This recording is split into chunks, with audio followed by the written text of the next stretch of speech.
سب سے زیادہ جن 3 چیزوں کا ثواب ہے، جو 3 چیزیں مرنے کے بعد کام آتی ہیں، میں بھی پیش کرتا ہوں. ان میں سے ایک ہے پانی پلانا. تو کہا جب دسترخوان پہ بیٹھو تو پانی کبھی خود نہ پیو، ہمیشہ کسی اور سے کہو مجھے پانی پلا دے، اور جب وہ پینے لگے تو کہ رک جائے میں آپ کو پانی پلاتا ہوں. پتہ نہیں لوگ ہیں یا نہیں. پانی تو آپ نے پینا ہی ہے.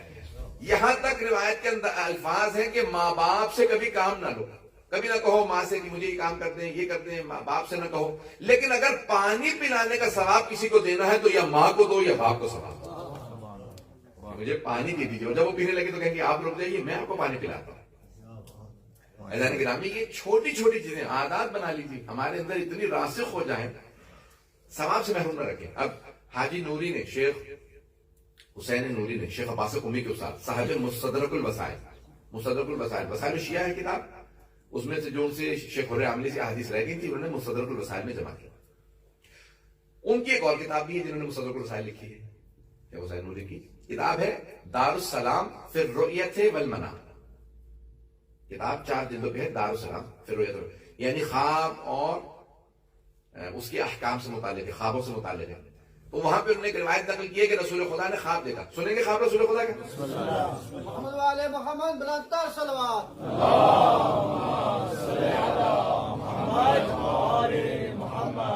میں یقیناً پچھلے 4 دن سے مسلسل سفر میں ہوں، ابھی 4 گھنٹے مسلسل ڈرائیو کر کے پہنچا ہوں. صبح اٹلی سے آیا تھا، رات بھی 2 گھنٹے پر مشکل سویا ہوں، جتنا آرام ملا اس کے باوجود پھر بھی کوشش کر رہا ہوں کہ مطالعے پیش کروں.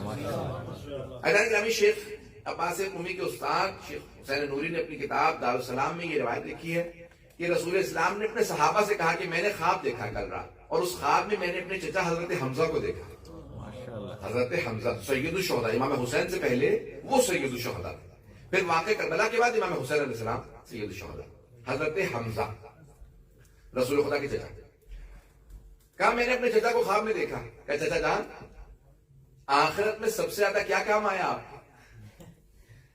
اب یہ پیغمبر خواب میں، پیغمبر کا ہمارے جیسا خواب نہیں ہوتا، وہ خواب میں بھی غافل نہیں ہوتے. نبی اور امام کبھی غفلت میں نہیں ہوتے. بات پہنچ رہی ہے؟ ہم جب سو رہے ہوتے تو غافل ہوتے. تو کہا میں نے اپنے چچا سے کہا چچا جان، مرنے کے بعد سب سے زیادہ کیا چیزیں کام آئیں؟ کہا کہ یا رسول اللہ، چچا ہیں لیکن نام نہیں لیتے. یہ ادب ہے رسالت کا، امامت کا ہے. تو کہا 3 چیزیں مرنے کے بعد مجھے بہت کام آئیں. کہا ایک، مجھے علی سے ویسے ہی محبت تھی کیونکہ علی میرے بھتیجے تھے، لیکن مرنے کے بعد علی کی محبت بہت زیادہ کام آئی.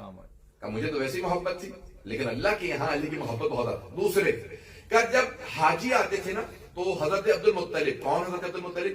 رسول خدا کے دادا جناب حمزہ کے والد. تو کہا کہ میرے والد جب سارے بیٹوں کی ذمہ داری لگاتے تھے، تم نے حاجیوں کو ریسیو کرنا ہے، تم نے یہ کرنا ہے، تم نے وہ کرنا ہے، کہا میرے ذمہ آتا تھا حاجیوں کو پانی پلانا. کہا مرنے کے بعد جو سب سے زیادہ چیزیں کام آئیں ان میں سے دوسرے نمبر پہ پانی پلانا تھا. لکھل کبد حرا، ہر کبد کہتے ہیں کلیجے کو، لیور، ہر گرم کلیجے کو ٹھنڈا کرنے کا ثواب ہے. ہر گرم کلیجے کو ٹھنڈا، یعنی کیا مطلب کہ اگر کوئی جانور بھی اگر پیاسا ہو تو اسے پانی پلانے کا ثواب ہے. یہاں تک ہے معصوم سے، ظاہر رسول خدا سے یا امام صادق سے میرے ذہن میں نہیں. کسی ایک معصوم علیہ السلام سے روایت ہے کہ آپ کسی سفر میں ہیں اور وہاں پہ ایک نجس رحم کتا مل جاتا ہے. دیکھا کہ دور کتا، گرمی، آپ کو پتا عرب میں گرمی بہت ہی صحرا تھا، کتا پیاس سے مر رہا ہے. کہ یہ جو میرے وضو کا پانی ہے نا، جاؤ جا کے اس کتے کو ڈال دو. کہا یا رسول اللہ، نماز بغیر وضو کے پڑھیں گے؟ کہا تیمم کر لوں گا لیکن جانور کو پیاسا نہیں مرنے دوں. جانوروں کو بھی پیاسا برداشت نہیں کرتے. پیاس عجیب و غریب شہر ہے.